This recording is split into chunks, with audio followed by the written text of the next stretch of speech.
വിശുദ്ധ കുരിശിൻ്റെ അടയാളത്താൽ ഞങ്ങളുടെ ശത്രുക്കളിൽ നിന്ന് ഞങ്ങളെ രക്ഷിക്കണമേ. ഞങ്ങളുടെ തമ്പുരാനെ, പിതാവിൻ്റെയും പുത്രൻ്റെയും പരിശുദ്ധാത്മാവിൻ്റെയും നാമത്തിൽ ആമേൻ. സുഭാഷിതങ്ങൾ 12-ാം അധ്യായത്തിൽ ശാസനം ഇഷ്ടപ്പെടുന്നവൻ ജ്ഞാനമുള്ളവൻ, അതിനെ വെറുക്കുന്നവൻ ഭോഷൻ എന്നും, നീതിമാന്മാർ മൃഗങ്ങളുടെ പ്രാണാനുഭവം അറിയുന്നു, ദുഷ്ടന്മാർ ക്രൂരത കാണിക്കുന്നുവെന്നും രേഖപ്പെടുത്തിയിരിക്കുന്നു. വാക്കുകൾ ജീവൻ നൽകുമെന്നും അതിനെ കാത്തുകൊള്ളുന്നവൻ സുരക്ഷിതനാണെന്നും നമ്മെ ഓർമ്മപ്പെടുത്തുന്നു. നീതിമാന്മാരുടെ ഭവനം നിലനിൽക്കുകയും ദുഷ്ടന്മാർ മറിഞ്ഞു വീഴുകയും ചെയ്യുന്നു എന്ന് ഇവിടെ വായിക്കുന്നു. സുഭാഷിതങ്ങൾ 13-ാം അധ്യായം ജ്ഞാനവും ഭോഷത്വവും തമ്മിലുള്ള വ്യത്യാസം, വാക്കുകളുടെ ശക്തി, ഉത്സാഹം, നീതി, സമ്പത്ത്, ദരിദ്രത എന്നിവയെക്കുറിച്ചുള്ള ഉപദേശങ്ങൾ നൽകുന്നു.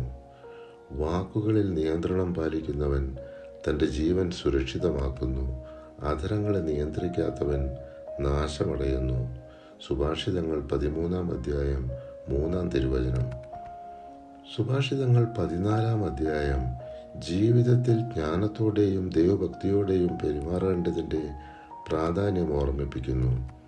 ഇവിടെ ജ്ഞാനവും ഭോഷത്വവും തമ്മിലുള്ള വ്യത്യാസം, നീതിയുള്ള ജീവിതത്തിൻ്റെ ഫലങ്ങൾ, ദുഷ്ടതയുടെ നാശം, ഹൃദയത്തിൻ്റെ ആന്തരികത, ദൈവഭക്തിയുടെ പ്രാധാന്യം എന്നിവയെക്കുറിച്ച് ഉപദേശിക്കുന്നു. പെട്ടെന്ന് കോപിക്കാത്തവന് ഏറെ വിവേകമുണ്ട്, മുൻകോപി ഭോഷത്വത്തെ താലോലിക്കുന്നു. സുഭാഷിതങ്ങൾ 14-ാം അധ്യായം 29-ാം തിരുവചനം.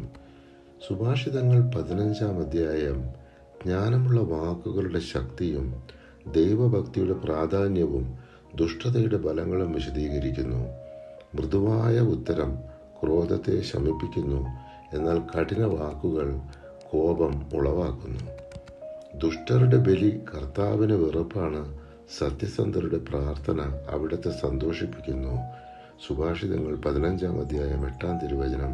പരിശുദ്ധാത്മാവെ, തിരുവചനത്തിൻ്റെ അനന്തശക്തിയാൽ ആത്മാവിൻ്റെ ബലങ്ങളും ദാനങ്ങളും നൽകി തീക്ഷ്ണതയാൽ ഞങ്ങളെ ജ്വലിപ്പിക്കണമേ. ആമേൻ.